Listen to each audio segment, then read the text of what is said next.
Hello hi नमस्ते चलतु जाजपुर कालीपूजा बुली जाए समस्ते। तो आपण मैंने तो जानते जाजपुर कालीपूजा केते फेमस खाली शुणिले कि वीडियो देखले आपण मैंने तो विश्वास करेंगे थे आसिक बुली जातु जानीपर।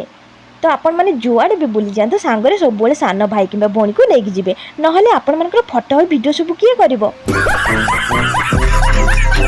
मिछ कहीदेली सांग मैंने एमती मत एका एका कुआड़े भी बुली जावाई भल लगे से तो मुझे जुआड़े भी जाए मोर सान भाई भौणी मान सांगरे नहीं जाए बुलवा भितर मोर नजर पड़ता ये शंकर हाथ दुईटा आने को भारी मन था हेले स्वामी मोर कहले ना ना मेलार कौन एसबू जिन नि मन दुखरे जाए चूड़ी दुकान पाखे पहुँचली केमती के जाने मन कौन है काले मु मन दुख करी से निज पसंदर चूड़ी बाचिले आ मत पिंधेदेले। सत कह सांग मैंने निज स्वामी पसंदर जेकोसी भी जिन पिंधिले ना गोटे स्त्री की बहुत खुशी लगी था। चूड़ी किणी सारा पर आम मैंने कुआड़े जाइलु कौन किणु आ कौन खाई घर को आसलु आपण मैंने जानीपर next mini blog Jajpur Kali Puja बुला पार्ट 2 से पर्यंत रही।